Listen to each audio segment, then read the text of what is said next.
Hi, I'm Adrina Beltre, and I'm applying for the English teacher and podcasting position. Very exciting. I would just like to answer some questions for you guys that you asked for the application process. So, going through the questions, first one about my teaching philosophy and kind of how it matches the vision of All Ears English. Well, I would say one of the major tenets of my teaching philosophy is that they don't care how much you know until they know how much you care.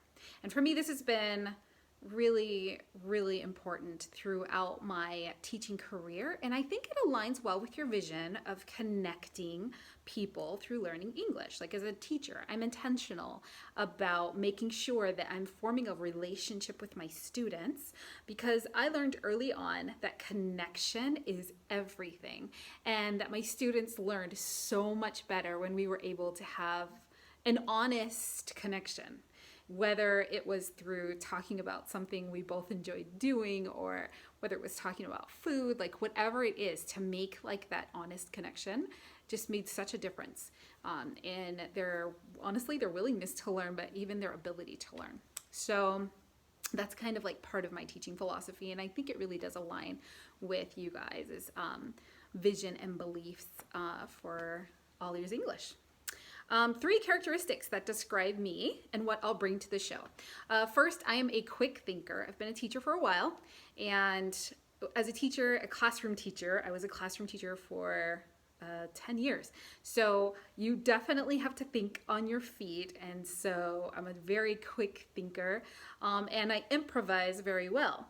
I actually used to teach drama and I would teach them improv, and I love improv. So that's kind of one of my strengths, is to be able to go back and forth, to speak on a variety of subjects, to come up with something interesting to say on the spot.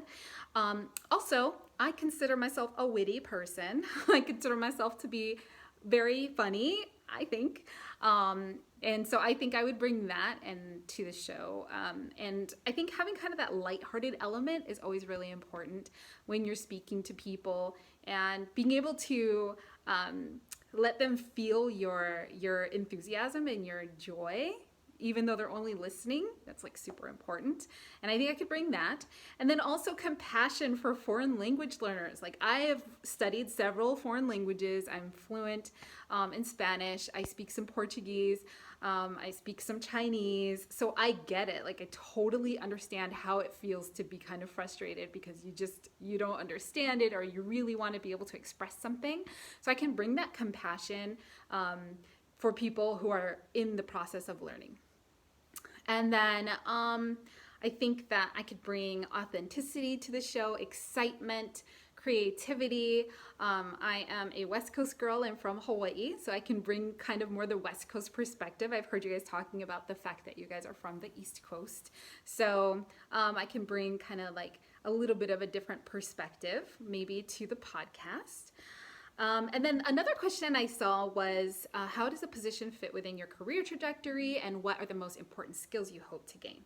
So first, gaining more skills and insights into the world of English learning, I believe will give me kind of a leg up or some tools to help me to be considered for managerial positions in the future. So the more that I can learn, the more that I'll be able to give. And the more that I can give, hopefully people will see kind of what I have available in my toolbox of knowledge, so that I can be in even higher positions in the future.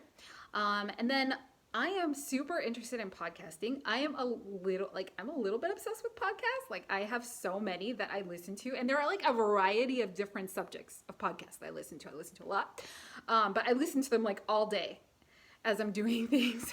And I would love to start my own. So this would really help me. I do have a side business, a travel planning business called We Trip It. Find more at wetripit.com. And so I want to start a podcast about international travel planning. So if I could be on this podcast, then I'd kind of learn the skills for that. So this would also be like super helpful. And then about 2 episodes that we've done, that you've done for All Ears English that I liked. So I was listening to like several episodes. One of the ones I liked was episode 1074, below, under, beneath, underneath, and how to keep them straight. So I currently, as you may see when you look at my resume, I am in ESL teacher. And my students often have challenges with prepositions. Oh my goodness, so hard for them sometimes. And I thought this episode was good because it showed that there are many nuances in English. And sometimes my students will ask me, like, well, what's the difference between this and that? And it's like, it's so close. And I thought this was just really good for them to know that sometimes it's just like the most common word. Like, as an American, this is the word I'll use. And maybe a British person will use that word. Or like, maybe this is the word that someone from that part of the US will use, but I'll actually use that. Both are correct. You choose. So I say that a lot. So I totally resonated with that. And then I liked the way that the host used real world examples because that's just like amazing. That's like what we should be doing when we're teaching the students, you know, talking about decorating the Christmas tree and should I put this ornament below the other one or beneath it? So that was like very good. I love that that you guys did that. And then the other episode I liked was 1190. Are you living the dream? Sarcasm in American English. And I think one of the most difficult things to do in a foreign language when you're learning a new language is to be sarcastic. Like, oh my goodness, when I was learning Spanish, I would have such a desire to like be funny or to be sarcastic in my new language. And it was very hard because I didn't have the tools.